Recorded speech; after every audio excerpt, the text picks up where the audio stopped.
Betrothal to the king may be enough to keep the Boltons at bay, if it's presented to her as it should be.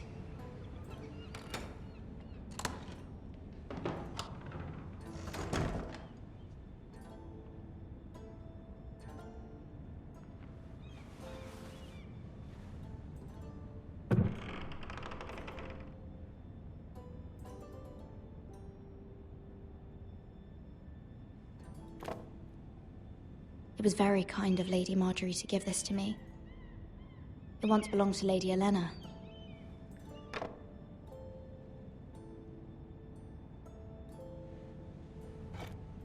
Ethan made this for me.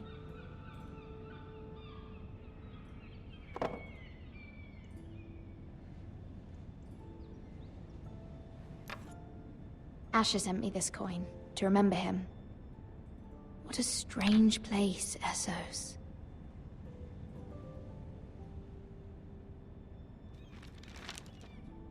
Father, much excitement here in King's Landing for the coming wedding. Lady Marjorie has proven to be quite popular throughout the city. I do wish you and Mother could come, although I know it would be impossible under the circumstances. I miss all of you, and I look forward to the day you can.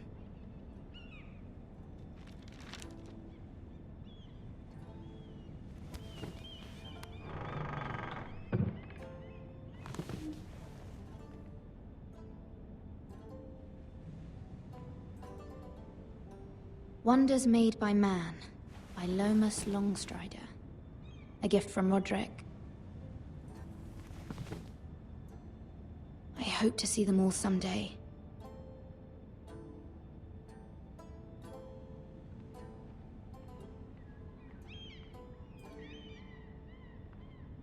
King's Landing. I wonder if it's sunny at Ironrath today.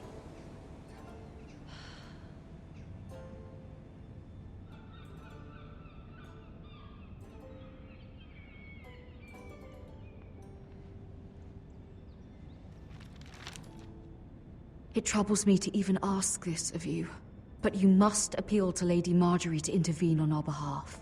She is our best hope, and can be a powerful ally, especially now when your family so desperately needs her help.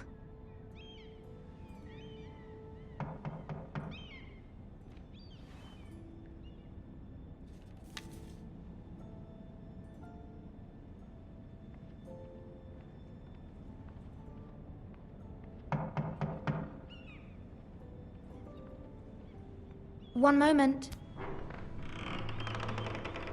Oh, sorry, milady. I didn't mean to disturb you. I can come back later if you'd like.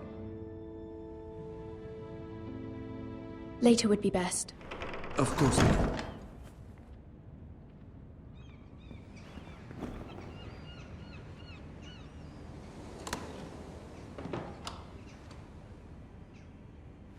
Lady Marjorie, you're early. I was hoping there would be time for us to talk. Come, there's something we must discuss.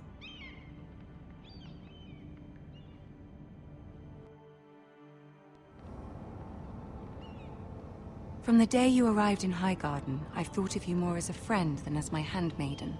A dear friend, in fact. Thank you, my lady. And you know how I feel about what's happened to your family. I feel your pain as if it were my own. What you've suffered is beyond imagining.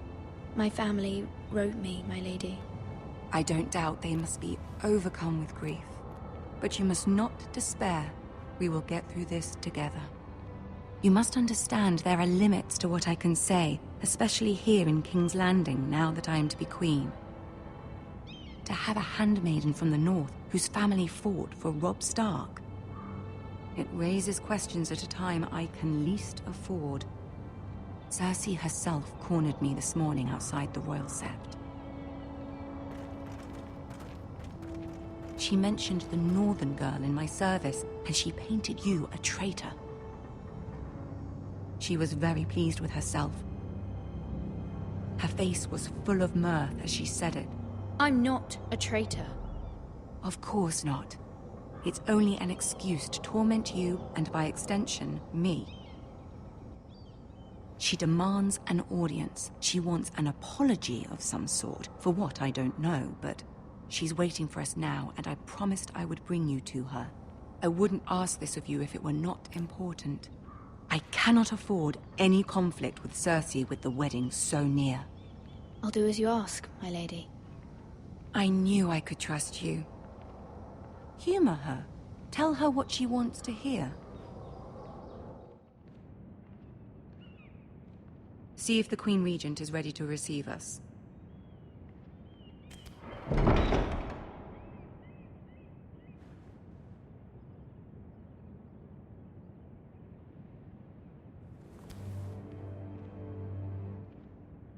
You'll be fine. I know you will. You may feel one thing, but you must say another.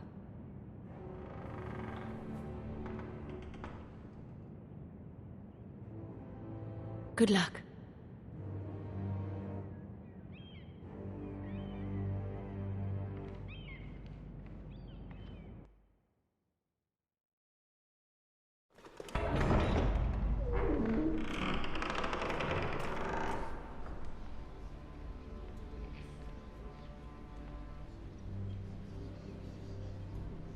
You can do this.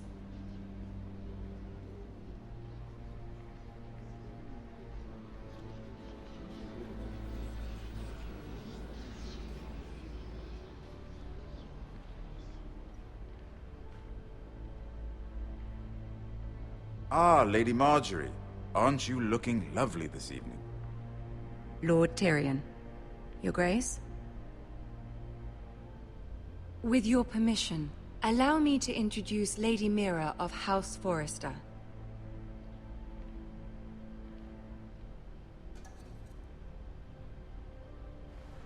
Your Grace. The girl knows her courtesies. Impressive. You may rise. House Forrester is a northern house loyal to the king. Are they? I beg your pardon, Your Grace. I wasn't talking to you. I want to hear from the girl. Is your family loyal to the king? Perhaps you should ask the new Lord Forrester. Joffrey is the one true king, Your Grace. And yet... For centuries, the Forresters have been loyal bannermen to House Stark. A house of traitors. They were the Wardens of the North. We all served at the pleasure of the king. Clever girl. Perhaps too clever for her own good. The girl did name Joffrey as the one true king. Is your house willing to swear fealty to your new liege lord, Roose Bolton? Yes, Your Grace. Absolutely. I see. Despite the fact Roose Bolton allied with Walder Frey. If it was me, I'd find it difficult to so quickly forgive the men who killed my father. Old allegiances are not easily abandoned. But now that the war is over, we must look to rebuild and forge new alliances. There are ships and shields to be built, and Joffrey will need a steady supply of ironwood for his armies. I'm told there are others who would happily serve that purpose, but I trust we can rely on House Forrester. Forrester Ironwood does seem rather unique. Yes, Your Grace. It would be a shame to see it fall into the hands of another house. I imagine you'd do almost anything to prevent that from happening, wouldn't you? Ask any Lannister, and they'd do whatever was necessary to save Casterly Rock. It would be unfortunate to see another house lay claim to what's yours. Yes, Your Grace. I would do anything.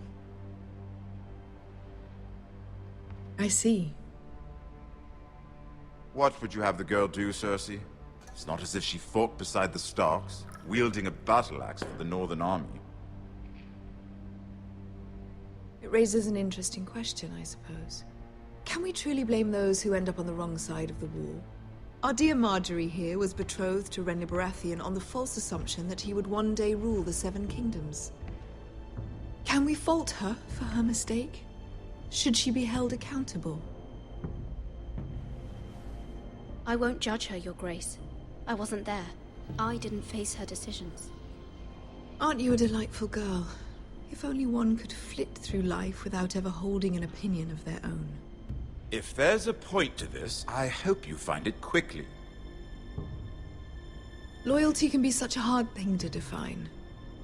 This city alone is filled with all sorts of ambitious opportunists looking to reinvent themselves, pretending to be something they're not. Who knows what lurks within their hearts? You are a girl from the north, here in service to Lady Marjorie. One can only assume her interests are yours. Yet loyalty to a king, that must be absolute, beyond question. And if your loyalties were to become conflicted between your king and the very person whom you serve, what would you do then? I'm sure she Let the would... girl answer the question. Go on. I would be true to the king, Your Grace. Well said. I was beginning to worry you didn't have your priorities straight. She is a threat to the crown, isn't she? The most dangerous handmaiden in all of King's Landing. My sense is this girl will say almost anything to get what she wants. Which is not very encouraging. I'd like a word with you, if I may. Of course, Your Grace.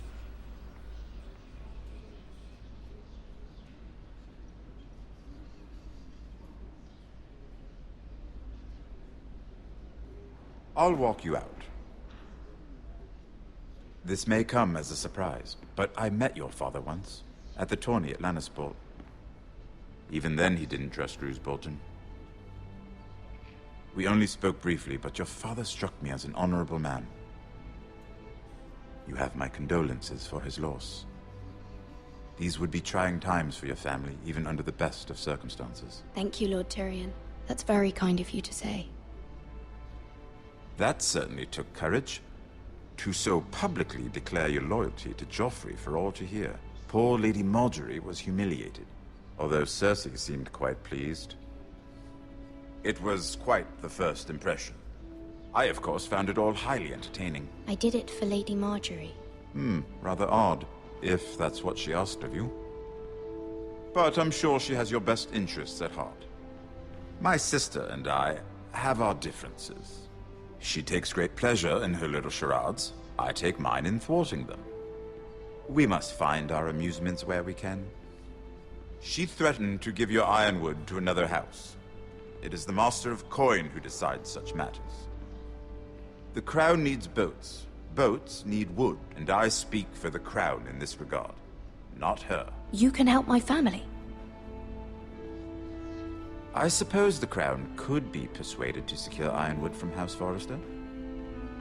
Lady Marjorie might not look favorably on such an alliance, and it would infuriate Cersei. Although what would be amusing for me might prove rather dangerous for you and your house.